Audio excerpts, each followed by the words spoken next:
In my 5 years of making small indie games, I have never done procedural animation.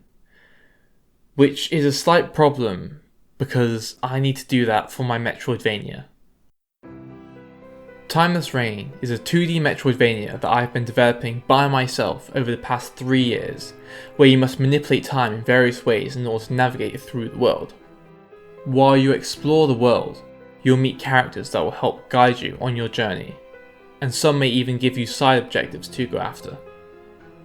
You will also have to face challenge sectors once you reach the end of an area. These consist of new mechanics that will force you to prove your skill of controlling time. See, in the second challenge sector, you will have to platform through an ever-expanding arena and collect shards which will unlock the next area. However, while you do this, a creature will be endlessly searching for you which you must avoid. Problem is, this creature needs to use procedural animation, which I have absolutely no clue how to do.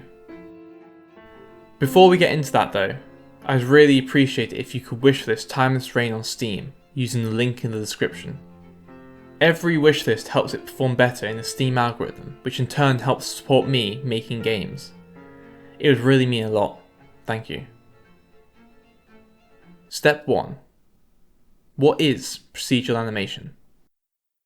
Procedural animation is essentially where you tell the game how to react to a given scenario in real time, and how to move limbs and joints in a natural or desirable manner without the need of meticulously creating each individual animation. See, if I need the player to simply walk, I can generally create a predefined animation which will play while the player is moving. This is because most of the time, the player will be moving across flat ground, which makes the movement very predictable. However, sometimes the movement will be less predictable, meaning you can't possibly create all the animations manually, and will need to use some procedural animation instead. See, that's the case here. The creature will be using its tentacles to grab onto the back wall while it follows you.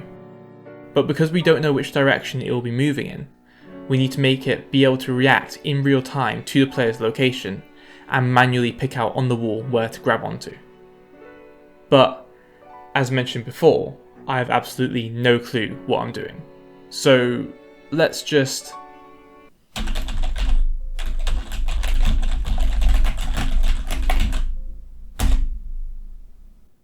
Step 2. Make the points follow each other. After watching a fantastic video from Argonaut and doing some extra research, I finally knew somewhat what I was doing.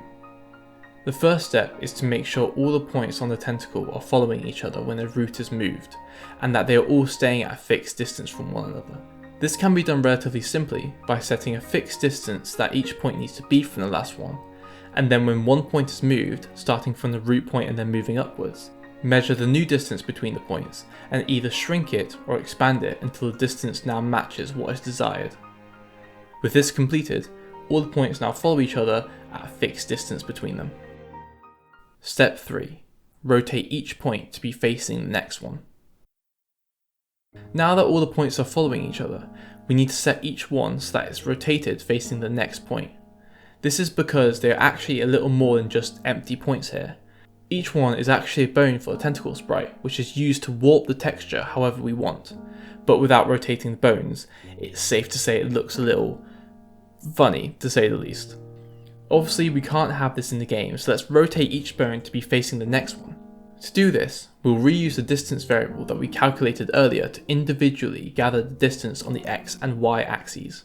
We then simply slot these two values into the atan2 function before converting its output of radians into degrees. Now we have a value to work with, which we can apply to the bone to properly fix its rotation. Finally, we just do this with every bone from the root upwards until all the rotations have been fixed. Step 4. Angle constraints. The last thing to do before the sprite is ready for procedural animation is to set constraints on the rotation of each bone.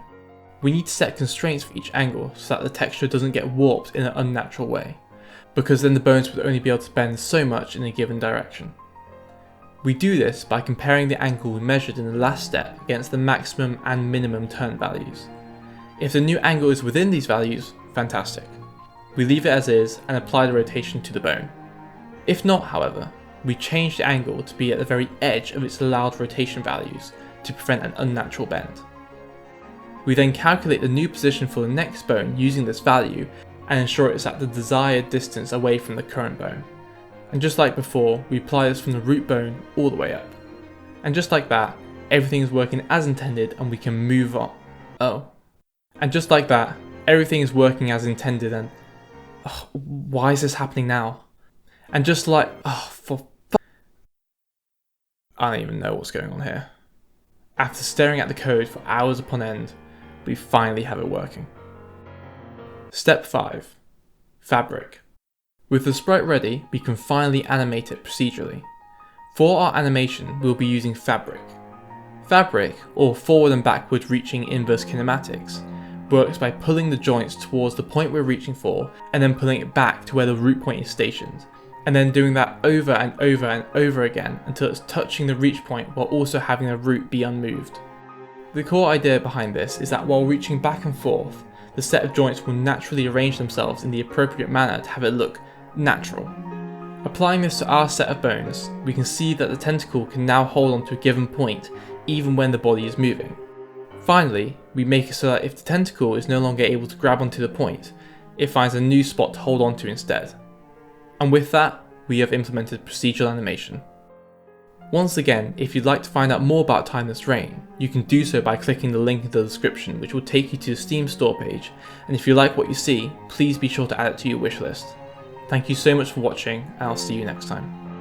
If you haven't seen the trailer for Timeless Rain yet, here it is.